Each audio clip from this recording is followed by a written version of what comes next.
Okay, welcome back. I just wanted to touch on, we're going to get Melissa on the phone, but I just wanted to touch on those Cheltenham aspects. Yeah. We was talking before the show about everything on the jump scene being geared towards Cheltenham. You seem quite happy about that. I'm not, personally. I like to see some of these big guns take on each other, and I think there's too much racing. But you're happy to see one festival at the end sort of demonstrate the peak of everything? From a punter's point of view and for the entertainment value, yes. Yeah. From a horse racing point of view, no.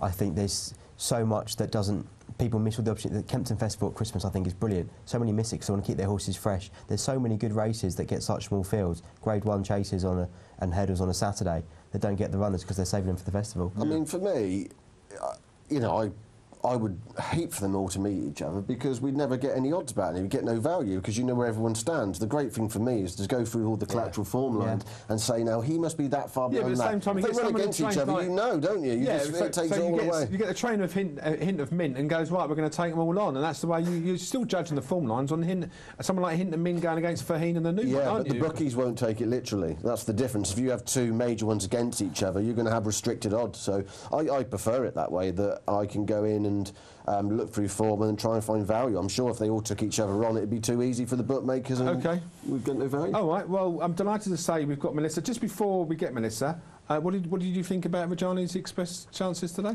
I just thought, I don't think it can win, and I don't think it can go on the ground either. Joe? I completely agree. Doesn't stay, does it? 3 miles. Okay. Rajani Express. Good morning, Melissa. Good morning, hello. How are you? I'm fine, thanks. How are you? I'm fine. Should we talk about your first selection at Kempton, 3:45? Yeah, no problem. Which one is it? It's Rajdhani Express, and I've just been listening to those comments. There we go. Write me off at your peril, because who's the top of the BRN tipping table? That would be me. Right, okay. Yes, and trying to keep that up this week, Peter, so we'll see how we go. So, yeah, I've gone for an outsider in the Bet-Bright Chase. This is the Kempton 3:45. He's top weight for a reason, and he has to finish in the first 4 to be eligible for the Grand National. So I'm sure Sam Whaley-Cohen will be doing his best here. Of course, they have the 14-year-old Oscar Time. But it's carrying more weight than me, though, Melissa. Well, you know, it's got to be done. Top weights haven't got too bad a record in this race. And you say he won't go on the ground, but he won impressively here in 2012 on heavy ground. So I don't know where you're getting that from. Yes, okay, the owner does seem to prefer a sounder surface, but that form sort of looks out to me. I wish you could see these young fellas' faces. They're like all foot in mouth time. They always are every week. Yeah. But we give it a go, and you've got to be confident behind your selections, and this is an each-way one. So steps up into a few furlongs, Rajdhani Express. Hopefully he will get the trip. I think that his style of racing gives him every chance. He wears the first-time hood. That'll help him settle. Travels well. That's what you need in this race. Sam can claim as well. Takes the £3 off. And he's off an adjusted official rating of 152. That makes him well in here. For one, beaten 4 lengths in the Ryanair in March. I think he'll go well, Rajdhani Express, each way, and big price, 20 to 1. Okay, and the Chepstow 410, not Roger, but Robbie Rabbit. It's Robbie Rabbit, yeah. I've not gone for the name. Don't laugh, boys. Yeah. I've had my eye on this one a while. It ran at Chepstow a few starts ago and seemed to relish the track there. It looked, for all the world, like he needs this first-time visor. He's not the quickest in the world, but he stays very well. He's a grinder type of horse. He'll keep on going for you, and David Cross is the perfect partner for him. His maiden run behind Stiletto is not bad form at all. Note he's been back this morning, which is another good plus for him. He does need the 3 miles and the headgear, so 10 stone 6 will be a big help in these conditions. So there's some good pluses there for Robbie Rabbit in the Chepstow 410. Okay, Newcastle 3:30. Yeah, I think Kim Bailey's found a really good race here at the Newcastle 3:30 for Derrintoga Bliss. Likely to go off favourite, but worthy of that place in the market. Has been performing creditably in handicaps after a break. Won his first one and then backed that up at Sandown. His first run was at Huntington. And I think he's got the measure of his rivals here. They've been running in novice company, but the top 3 are penalised, and he gets in here off 10 stone 12. I think he'll make them all go, Derrintoga Bliss, confident in the Newcastle 3:30. Okay, the Kempton 125, Josie's orders? Yeah, we're taking a bit of a stab here at Josie's orders. Of course, for the all-conquering John Joe O'Neill yard, he's been under a cloud so recently, a few months back, and suddenly they're all firing in. And this one's had a 78-day break, so you wouldn't be at all surprised if he leaves that form behind. Goes well on soft ground, and O'Neill's had 7 winners since last Saturday. That tells a story in itself, doesn't it? And their horses are firing, and Josie's Orders will hopefully relish the ground. It did run well last year over hurdles, and you know, to be honest, he hasn't really shown it over fences yet, but as a few of the O'Neill horses, like Twirling Magnet, Less Time, they've been out of sorts and they've come back, so there's no reason to suggest Josie's Orders cannot do the same. And he could be thrown in here off 119, one off a lot higher mark over hurdles. So there's a few pointers for Josie's Orders, Kempton 125. OK, so your best bet of these 4, Melissa? We're going to play safe today, I think. So we're going to Newcastle 330, Derrentoga Bliss. OK. Thank you very much indeed. Thanks a lot, and good luck to all the lads. And we'll have those on YouTube as well, and then we can look back and go, Melissa got the first 4 out of 4. There we go. We'll give it a go, and hopefully we'll be extending the lead in the tipping table this week. And, give the boys something to talk about next week. Yeah, absolutely. Look, you put them in their place. You show them. No problem, I will. They've got their selections coming up soon. You can laugh at them. There we go. I'll make sure I turn the volume up. All right, thanks very much indeed. Thanks a lot, guys. Bye-bye. See you later. Bye-bye. Excuse me. Right.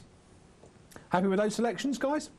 Yeah, no, you can't argue. Melissa, she's ahead of the tipping table at the moment. Yeah, she won't be after today because I've got 4 winners, but we'll find about those later on. Right, OK, it's now Newcastle time. Newcastle 220. Before we talk about the big race, we'll have a little bit of a look at this 220 here. A lot of people saying DeSoto County, but I want to talk about the favourite first, Smooth Sleeper. Where do we stand with the favourite here?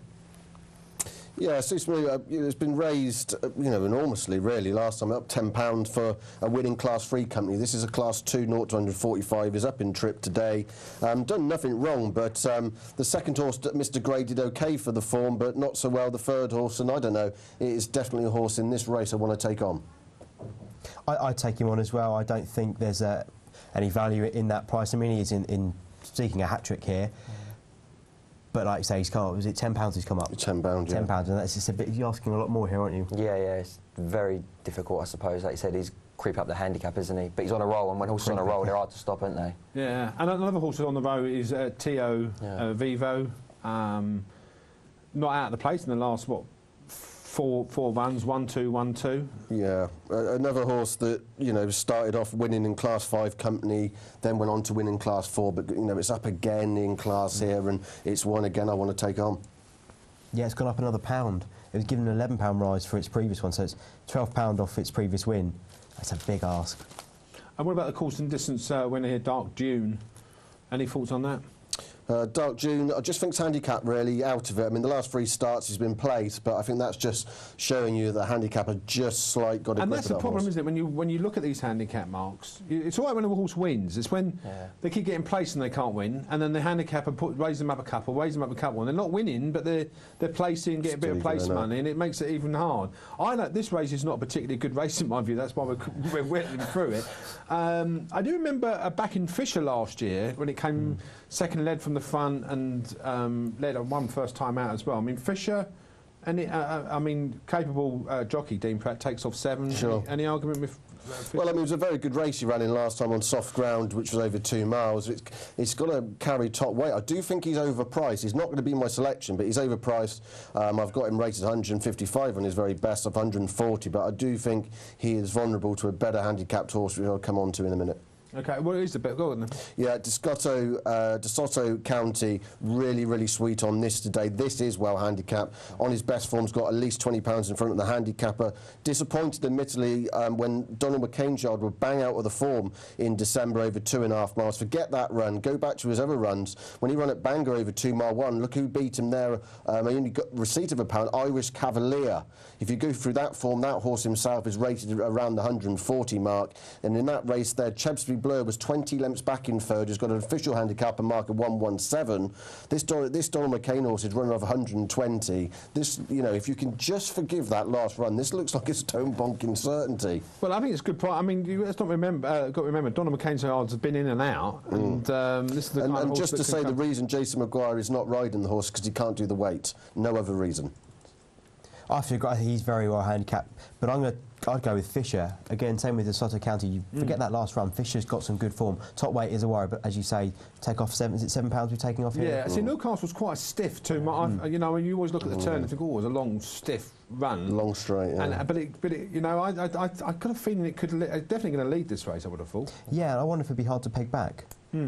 Wasn't very good on the flat. I mean, he's got a mark of 140 on the flat. He was only a 57. Yeah. 57 rated. You just feel that clearly he's better at this. I just wondered whether he's got the necessary class. And when I looked at DeSoto County's run style against Fisher, when you look at how much he's in receipt of, See, that's the thing, isn't it? You've got 11.12 down to 11.5. I mean, DeSoto County's only carrying 10.6. Yeah, on that form at Kempton, not so much Kempton. I mean, I must mention the race at Kempton because he was 4-7. Barry Geraghty rode that day, and he only went to win a quarter over length. At the time, you looked at it and said, well, the second horse only had a mark of 94, but that horse went on to win lots and lots of handicaps since then. The trouble with the horse last year to me is at Kempton, he just looked a horse that was just still a bit babyish, and I don't know, I've had a very decent bet on him today, and at 6-1, don't back him each way, just back him to win, because that's what he'll either win or be out the back of the TV somewhere. Okay, Luke. I agree with everything you said about DeSoto County. If you look at his form last year, he was a young, progressive novice, wasn't he, last year? And like you said, that run at Musselburgh is easily forgiven. He was centre favourite, admittedly, but he was banged there 2 out, and the stable couldn't train a winner back in December at all. He was really in dire form, and I think he's really interesting. You've got the top one. Fisher's got a lot of weight, hasn't he? Off 140, to win that off 140 would be difficult. And you've got Dark June in there, who's a place bottle rather than a jackpot horse, isn't he? Yeah. Well, places in there, isn't he? Yeah, I'm sort of swinging toward DeSoto County, but I do think Fisher will run a good race. So selection, Matt? Oh, DeSoto County. Bet of the day. Fisher, but Bet of the day? for me. Not a bet for me, but Fisher would go well. Okay. DeSoto County, agree. DeSoto County, okay. Yeah. Okay, well, we might have found a 7-1 winner there. Right, over to Rebecca, who may have found some winners from you at home. Thank you, Pete. We've actually got someone here who's picking DeSoto County as well. We've got the Basherman who's gone for all yours, Irish St. Vago, Collonge and DeSoto County in his nifty 50.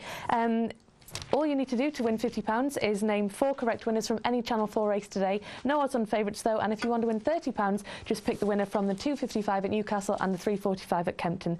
So we've got Diane Wood, who's entered both competitions. She's gone for Shotgun Paddy and Easter Day in the jumper double, and in terms of the nifty 50, her entries are Bivouac, Irish Saint, Grandeur and Vago Collonge.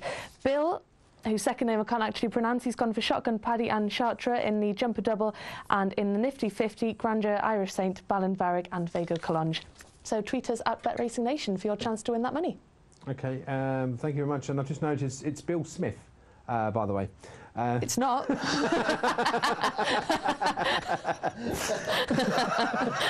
So pleased with yourself. Yeah. Right, this is definitely the big race of the day, the Eider Chase at Newcastle, 4 miles. Around, it would seem like a 10-mile race. Probably take about half an hour. But top of the weights is Shotgun Paddy. Pulled up actually after an early blunder earlier this season as well. Carrying 11-12 around here. Yeah. Going to take some doing, isn't it? Yeah, my friend owns this horse. He's watching us now on the way up to Newcastle on the train. So, morning, Alan. I know he's full of, I know he's certainly backed the horse today. He is a Grade 3 winner. I thought he did tremendous well under the burden of top weight last time at Warwick. Hawks Point won the race. He was well handicapped. Theatrical Star. Actually, the second horse, Theatrical Star, ties in collaterally to a few here. I think he's got it all to do. What he is if he can run like he did last time, he should be there or thereabouts. But I think he's atrocious value around the 6-1 when we talked about the Donald McCain horse in the similar price. Yeah. And you look at the Shotgun Paddy, who's got a mark of 147. It looks atrocious value, but if anyone's looking for the safety each way bet, then he's probably be the one, but not for me. He's on the same mark as when he was placed against Hawks Point. I feel like the Welsh National was his big race this year, and for that to go, he ran poorly, didn't he? He did. He blundered early, and they had to put him up because he wasn't. There was a problem at the start, I remember. Yeah. At the Welsh at the Welsh National, but I do take your point that he was being trained at that race, and you just makes you wonder that whether he's left that race behind last time. Your views, Luke? I think he's vulnerable to an improver. Like I said, he's on 11 stone 12. He's kind of exposed now, and I think he might be vulnerable to an improver. That's a stiff ass 4 miles, 11 stone 12 for me. Yeah, I mean, I don't even think it'd be in the top 4. I don't think it'd be placed. Wickhill won this race last year, carrying I think probably 7, 8, 9. What was it? 6, 8, 9 pounds more. Get there eventually. I can't have this one either. Yeah, £8 higher from last year. I think on the balance of that particular form, I do think he's not badly handicapped on that run. Of course, he wears the JP McManus silk, so perhaps we can forgive. It's 11-year-old now, though. Some of its run behind Alpha Victor, but he's 11-year-old, like you say there. He's been here and he's got the T-shirt. He knows his way around. Would I be interested in the prices? No, but I can see him running a race. Okay. He will run a good race, not one for win purposes. But what a good ride for Tom Cannon, by the way. Up and coming jockey, he's only about 23, and he's got a big ride for JP McManus. You don't think he's going to get a new job, do you? Who knows? That's scary. Major coup for Chris Gordon wouldn't be happy, put it that way. Wickhill definitely got a chance. He get a nice freshener over Be a hurdles. bigger shot than one who killed Lucy out of EastEnders, wasn't it? Tom Cannon getting the job. So Wickhill had a nice freshener over hurdles at Chepstow. He was beaten in the turn of the new year. But I don't know if they really expected him to win that. He'd been off since March before that, and for a stayer like him, he needs to warm up. So he's fresh now, he's ready for it. Okay. But I just think he's a bit too high in the weights from last year. He hasn't seen much racing, has he, since this time last year? He's only 2 runs, isn't it? Like I said, one of them was over hurdles, and before that he was beaten in the Midlands National, wasn't he? He ran well over hurdles at Chepstow, I thought. He was far too favourite. Although he's beaten, he ran well. But like I said, he's not getting any younger, is he, 11? Another one at the top, before we talk about everyone else's particular selection, Portrait King bought over for mine, and any views on that card for me? Yeah, he won this in, sorry mate, he won this in 2012, didn't he? Under Dennis O'Regan. He's only £3 higher as well. Yeah, and he's been running well. Yeah, I was really impressed with him last night, actually. I looked at that form and I watched the tape back, and he did it ever so easy the time before, and even when he was second last time. No, he's got to have again, he's a horse, you know, a horse who's got to have a big shot. I mean, he's £9 higher from when he won this race last year, but no. Year before, sorry. That's right, yeah. I really like this horse. I think he fits the profile. I mean, he's a previous winner, so obviously he's got that profile, but everything that he's done since has been good. He's been lightly raced, so he's not overworked. He won the Amateur National at Punchestown, so it's a staying test there, and then he was second over the same track. I think he's going to be fresh and ready for this. He stays really well, and I think he jumps well as well, which is what you need to win this. Okay, well, let's get those prices back on the screen. I mean, it's a big race, full of runners, and I've gone before all, but is there anything there, Matt, on that board, for value purposes, is there a couple on there that you think, right, there's a bit of value there? Well, I think you just said it before it all. Carries 10 stone 1 with the claim on Oliver Sherwood. Last time ran third, set a frantic gallop at Sandown on bad ground and was still staying on at the end. Catchcall Star was second, and of course Catchcall Star is in the Shotgun Paddy race last time at Warwick. And if you take the literal form review of that, it actually puts Before All in front of Shotgun Paddy. I appreciate that Shotgun Paddy has proved that he stays, and this is a key thing with this race, and this is why I don't particularly like these races, because not many horses stay 4 miles. They just don't. You know, it's like on the flat when you horses stay 2 miles. Very, very few horses stay 4 mile one. So, but if he does stay this trip Before All, I thought this last run he'd be bang there. He's well handicapped as well. I think that's the thing. Yeah. As you mentioned, it was a frantic gallop that went the last time. I think he's much suited to a stamina test, I'd like to think anyway. But I have reservations, 4 mile one. There are a few in there who have proven it, and I'd prefer to stick with them. Anything else on that table that you like, Joe? No, I'm quite sweet on Portrait King. Oh, right, OK, good. Knock 'em Rawley. OK. He's only 7. He's one of the youngest in the field kind of thing. And we were saying about the top ones being exposed and 10, 11-year-olds. This is a young, improving horse. He has got to prove he stays 4 miles. £7 higher as well. Yeah, he has, and he's crib up with the handicap as well, but he's young and progressive, so there's room for more improvement kind of thing. And he shapes as though he'll get 4 miles as well, and he'll handle the ground. There's a horse here that's always suggested to me that it would stay. It's Feel the Power, stay up to 4 miles. But, you know, Sue Smith has got a tendency to have good horses in the national and things like that. I don't know if this is her particular national hope for this year. But, I mean, what about Feel the Power? A bit of a plodder or...?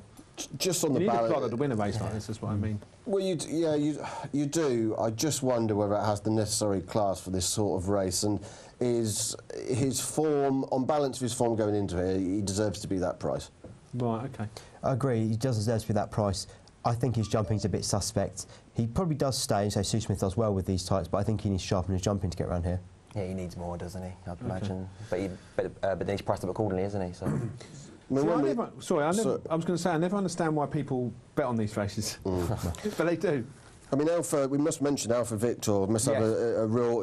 Had a pipe opener first run of the season over hurdles behind Join the Clan, carrying a big weight there. Let's go back to the 15th of March, and it was a listed company, 4 mile, 1.5 furlong. You talked to when second. West End Rocker was 11 lengths back in third. Summary Justice, who obviously runs in this race, was miles back in that race, fourth. On that form line, cheap pieces were introduced last time over hurdles, which seemed to have the desired effect. Must go well. Okay. Yeah, he probably will go well. Not one for win purposes for me. I think he will stay the trip. But obviously I prefer Portrait King much more. Okay. Yeah, I agree. I agree with the boys. But like I said, he needs a little bit more, perhaps. There's me saying shouldn't bet on this race, but it's one of my selections later on, I just realised. Yeah, likewise. Yeah, the only reason for that is you could put 5 to 4 shots up there and there's no point. You might as well put something up with a value. We'll talk about that very soon. Which you've done with one of them anyway. Right. So You've put 6 to 5 up, haven't you? yeah, I have. And I put the 5 to 4 up. Yeah, but I couldn't put 2 or 3 of them up. I couldn't do a Sam. That's Sam Boswell. Yeah, I couldn't do a Sam, could I? So your selection in this race? I'm not having a bet, but anyone who would want to before or around the 10 to 1, I think that's a fair price. Okay. Portrait King, lightly raced, still going, can do it again. Portrait King, I like Portrait King, but I'll take a chance with Knock and Rawley.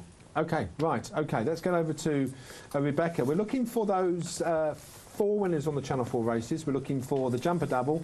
People do win, you know, and hopefully they will today. Rebecca. Thank you, people. We've got loads of entries here. We've got all people are naming the same horses. So for the jumper double, most people are going for Shotgun Paddy and Fox Appeal. That one's come from FP40. He's gone for both of those. Jamie Brownlow's entered the jumper double as well. Only a matter of time before he piped up.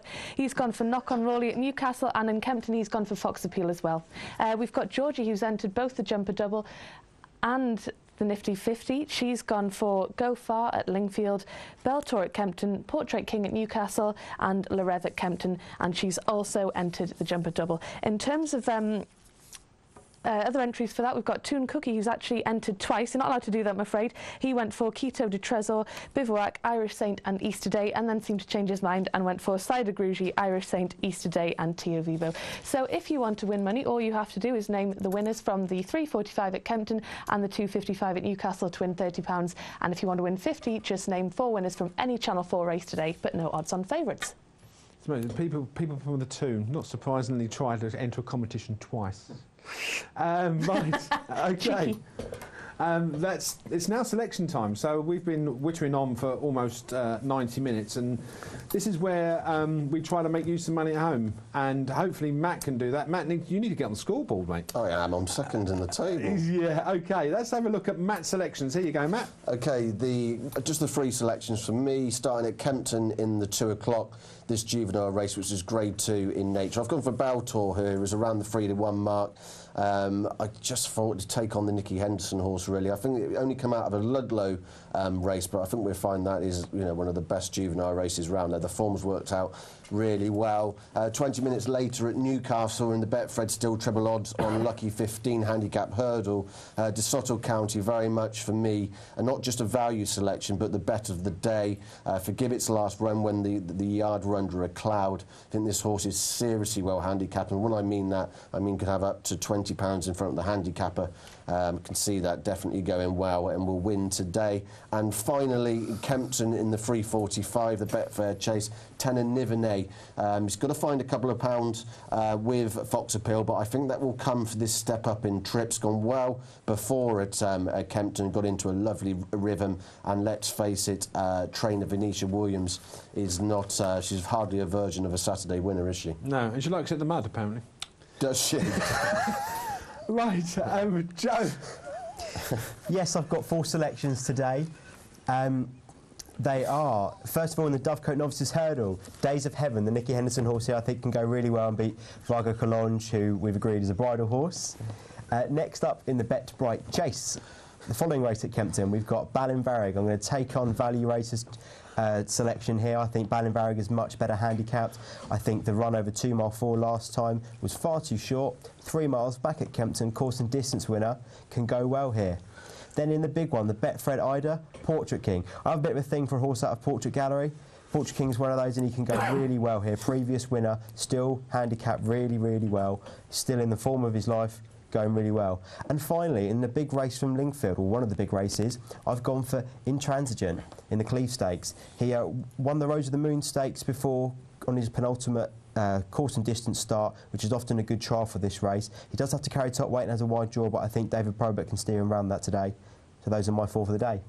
OK, well, it's good that Joe kept his composure before what I said. What I meant was the horse is in the mud, and it came across completely wrong. And that's why I'm a little bit in tears.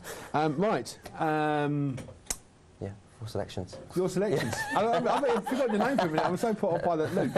Yeah, 4 for today. My first one is Bivouac in the Adonis Hurdle. Nicky Anderson's got a really good record in this race. He tends to target this, and in my opinion, he sets a really useful standard. He's rated official rating of 139. He was actually 147 before Cheltenham, and got dropped to 139. But he sets a really good standard, and I think he'll be too good for these today. He's my best bet today, Bivouac. My next one is Eider Chase in the Pendle Novices Chase. I just think there's doubts with God's Own, and especially Melodic Rendezvous I can't have. And I think Eider Chase's done nothing wrong all season. He's a good, tough, solid horse. I'll go with the Grey Tailor in the Dovecot Novices Hurdle.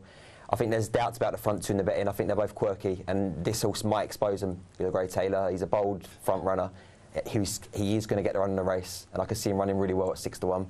And the final one I agree with about is the Soto County. Whether he's got £20 down, I don't know, but I do think he's well handicapped, and I think he'll go really well today for the in form now, Donald McCain. OK, well, fantastic. Right, my selections will come up. I do get 1 winner a week, which is good. A Melodic Rendezvous I'm going for in the Bet-Bright Best for Festival Betting Pendle Novices Chase. I just think it was swinging the bridle last time. I do take the point that Melodic Rendezvous is up against experienced animals today, but I mean, if Connections want to go any further with this horse, I think it has to win today, and I think there's too many question marks against the opposition. Certainly God's Own is a horse that I can't fancy. I've gone for a shorty in the Kempton 310, Vago Collonge, who I felt was cruising at Cheltenham last time, and I think has every chance today. I'm not convinced Days of Heaven is a horse that is over its quirks, and I do take Luke's point that the top weight there has got a chance, but I'll go with the Paul Nicholls charge here. Kempton 345, the Betfred Chase, Rocky Creek. I think having that gap between racing will certainly help, and Paul Nicholls as an art of bringing horses back after an operation and getting the better out of them. We've seen that so many times in the last few years, and Rocky Creek has been up against top class opposition, and today's race, whilst it's a handicap, I don't think it's got a lot of depth to it, so Rocky Creek I expect to run well. And that's wrong at the bottom. It's not Kempton 255, it's actually Newcastle 255, the Betfred Eider Chase. Before, I just think it's well rated, can lead from the front. Garden riding for Sherwood. Sherwood already had great accolades with many clouds today, and can have another one today at Newcastle. And hopefully I've got you 4 winners. I've certainly got you 2. There you go, out of the 4. Right, OK, let's go over to Rebecca for the final time. Hopefully she's got a long list of entrants, because we've got about half an hour left. I thought I was done, Pete. I thought we were finishing up. OK, so we've got Kirikins, who's entered both competitions, but for the jumper double, she's gone for Shotgun Paddy and Easter Day. Sim has entered both as well. He's gone for Le Rev and Wick Hill in the jumper double, and for the Nifty 50, he's gone for Irish Saint, Sayed Agruji, Beltor and Chiron. I can't even read my own writing there. Dean Pickering has entered the jumper double with Shotgun Paddy and Rocky Creek, and we've got another Dean who has gone for Wick Hill and Le Rev. So the jumper double is your chance to win £30 if you name the correct winner from the 345 at Kempton and the 255 at Newcastle. And if you want to win £50, just name 4 correct winners from any Channel 4 race today, but no odds on favourites. Tweet us at BetRacingNation. OK, fantastic. We've actually got a couple of minutes left, and I just want to talk to you about the all-weather. Ryan Moore, maybe not yourself, mate, you're not really what's that, but Ryan Moore's back today.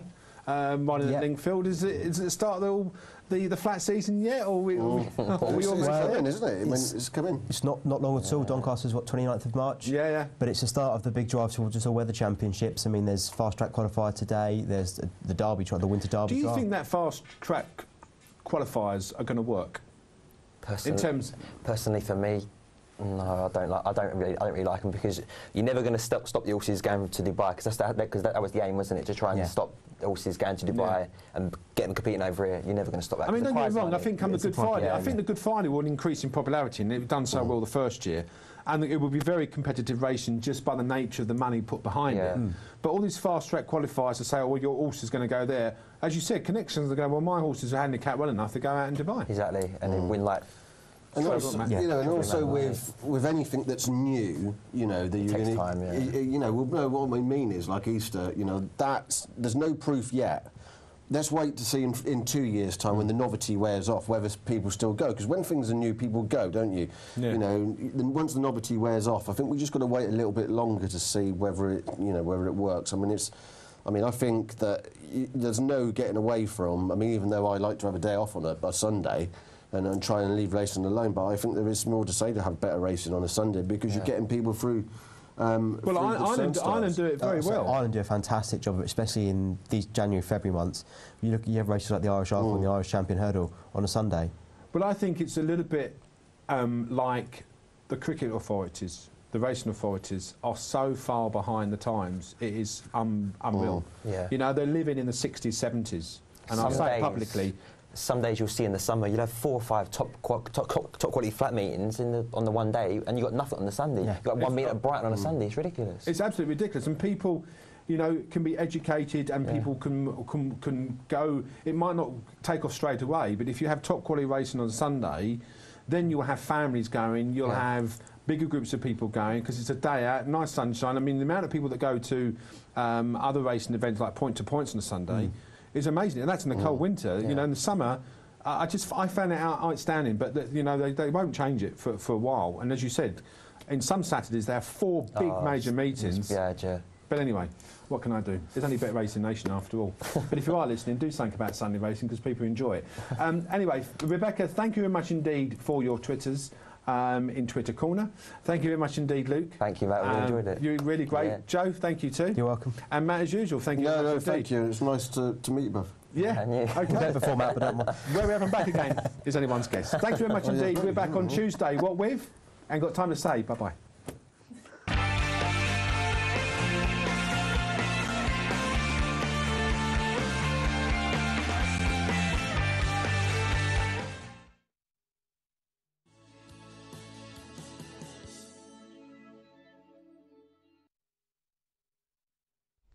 Hola, it's me, One Tip. Follow my tip every day. High conviction on Tip TV.